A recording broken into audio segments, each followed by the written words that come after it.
राज्यात एसटीबीटी बियाणे पेरणीला बंदी आहे. मात्र शेतकऱ्यांना शेतावरील खर्च कमी करण्यासाठी एसटीबीटी बियाणे फायदेशीर आहे. कृषी विभागाने यावर कारवाई करण्यासाठी परिपत्रक जारी केले. या परिपत्रकाला सदाभाऊ खोत यांनी विरोध केलाय. जर कृषी विभागाने शेतकऱ्यांवर कारवाई केली तर चापकाने फोडून काढू असा थेट इशारा सदाभाऊ खोत यांनी दिलाय.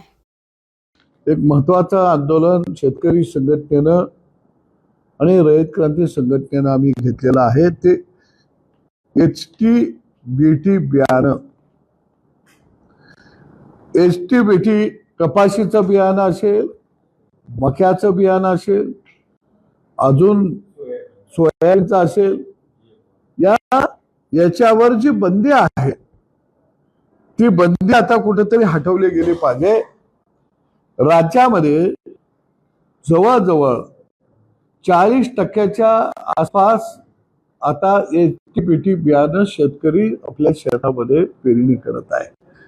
आणि आता एक आयोगाने जाहीर काढलाय की एसटीबीटी बियाणं हे जे विकतील त्यांच्यावर कारवाई करा, जे पेरणी करतील त्यांच्यावर कारवाई करा, पथकं तयार करा, अशाच वनांचा पेरा करेल.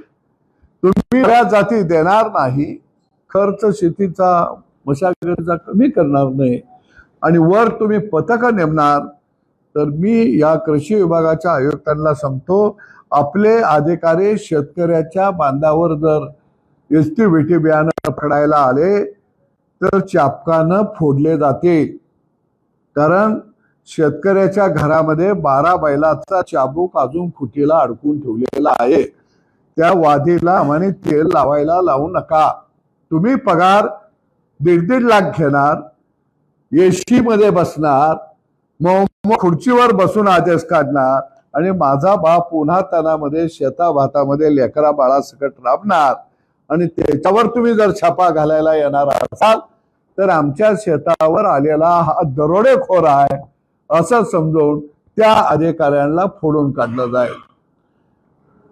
आणि मी आवाहन करतो कृषी आयुक्तांना, तुमच्या जर हिंमत असेल तर या वर्षीच्या कापूस बियाणाला एसटीबीटीच्या पेरणीला सदाभाऊ खोत यवतमाळ जिल्ह्यामध्ये जाणार आहे.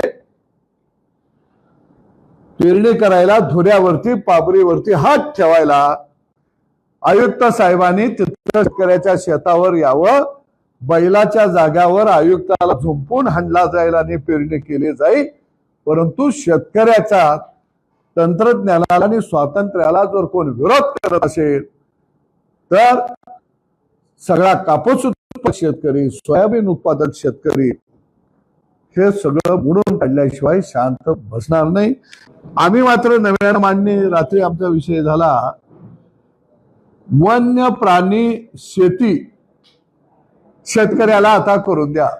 वन्य प्राण्यांची शेती शेतकऱ्याला करायला परवानगी द्या.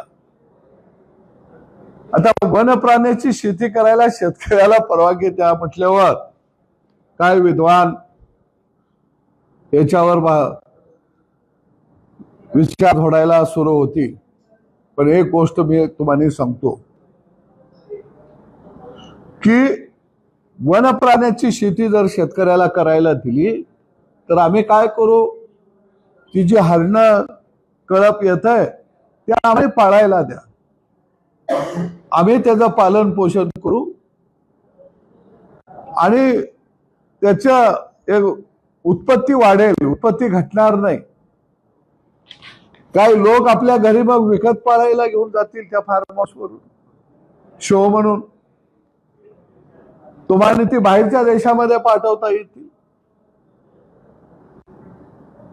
आणि अशा पद्धतीनं हरण असेल, टुक्कर असेल, जंगली ससा असेल, हे प्राणी पाळून दे शेतकऱ्याला, की जो प्राणी शेतकऱ्यावरती हल्ला करत नाही असे प्राणी पाळायला खऱ्या अर्थानं सरकारनं त्या ठिकाणी देणं गरजेचं आहे परवानगी.